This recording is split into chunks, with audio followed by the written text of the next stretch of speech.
Doa lepas solat beramai-ramai ni memang tak ada dalam hadis. Tak diamalkan di zaman sahabat, tak diamalkan di zaman tabi'in, zaman imam mazhab pun tak ada. Kalau tuan-tuan baca kitab mazhab Syafi'i pun tak ada sebut doa ramai ni. Hubungan kita dengan imam terhenti bila imam bagi salam. Bila imam bagi salam aja, terhentilah hubungan kita dengan dia. Maksud kita boleh bangun, kita boleh wirid lebih panjang pada dia, kita boleh wirid pendek pada dia. So itu yang sunnah.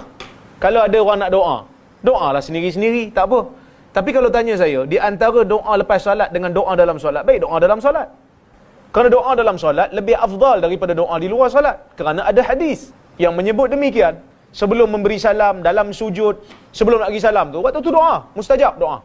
Adapun doa beramai-ramai secara berjemaah lepas solat secara berterusan tidak diamalkan di zaman Nabi SAW.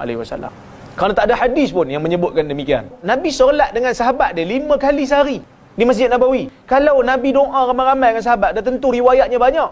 Dan mesti ada versi doa Nabi lepas solat. Tapi tak ada versi. Sebab tu imam ada doa macam ni, ada imam masjid lain doa macam ni.